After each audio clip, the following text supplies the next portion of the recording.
Hello everyone and welcome to another episode of Orthodox Banter with Boyan. I'm the Boyan in question, and today we will discuss the apparent friendliness or unfriendliness of your local Orthodox parish.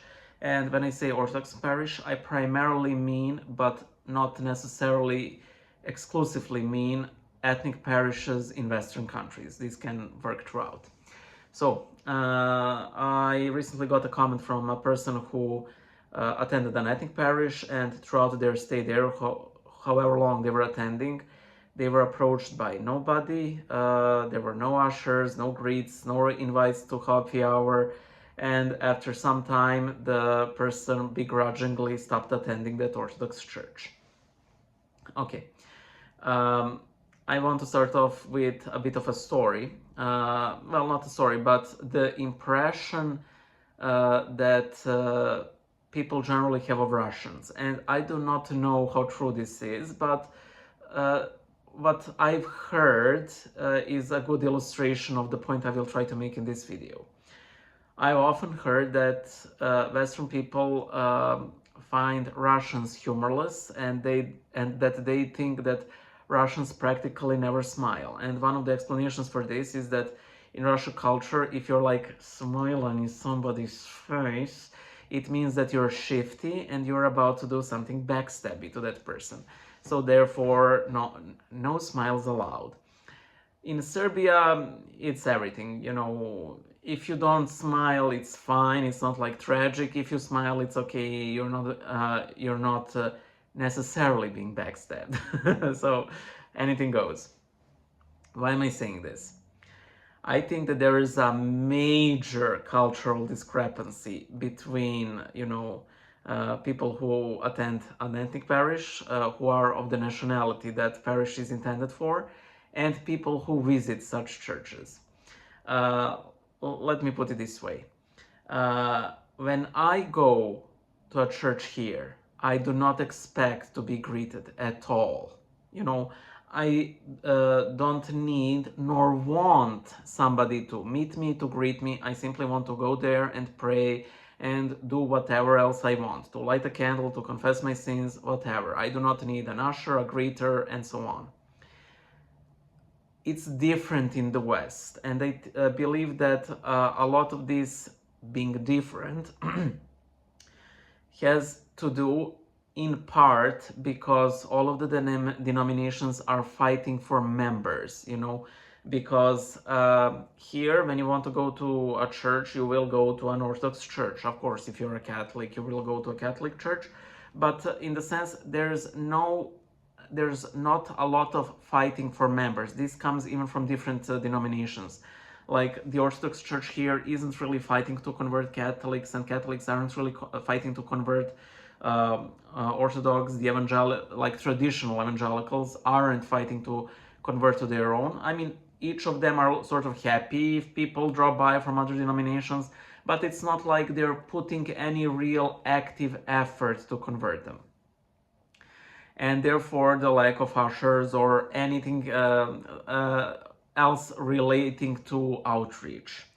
This is mirrored when people, emigrate, when they immigrate, for example, to Australia, to the United States.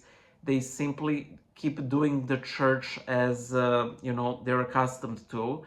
But this might clash with how the church is perceived by new potential converts. They go in and there's nobody to greet them. There's just people there, and they sort of feel, unwelcomed, unloved. While nobody's really paying any attention to you, you're just expected to go in there and pray. I believe it's similar with pews.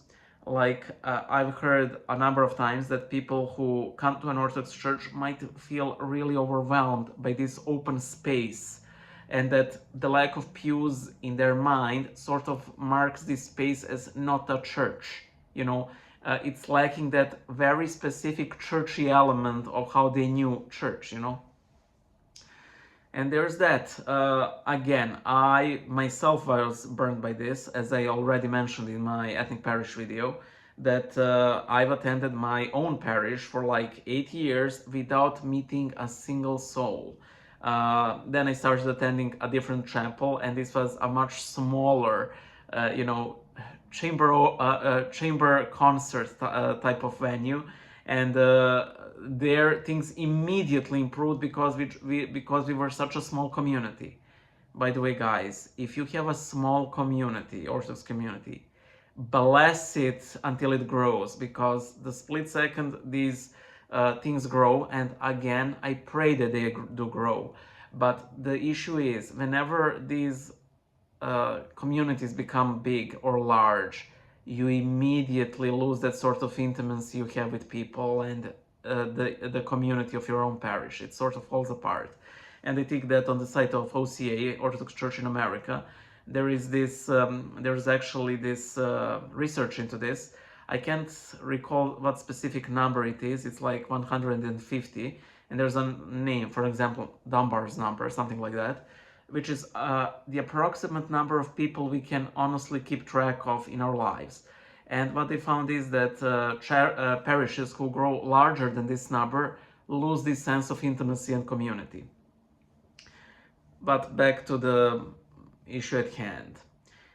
It does not mean you're unwelcome, but it does mean that everybody feels that you're somebody else's problem, so to speak.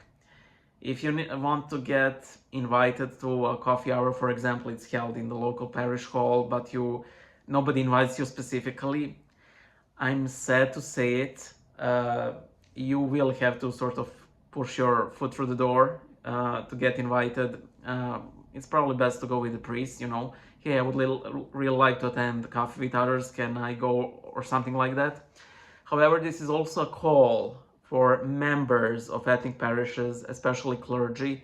Be aware of this issue, that people might feel unwelcome by the customary way you, and by extension us, do the church, because again, no ushers, no welcome signs, everybody's welcome and so on. Yes, everybody's welcome. That's always a good thing to put on a church bulletin board or a church sign, except that we are not expected to stay as we are. That's the fine print, because we need to be conformed to the image of Christ at the very, at the very worst, eventually, So there's that. I hope I gave you some insight into how people do church. I hope we all do better.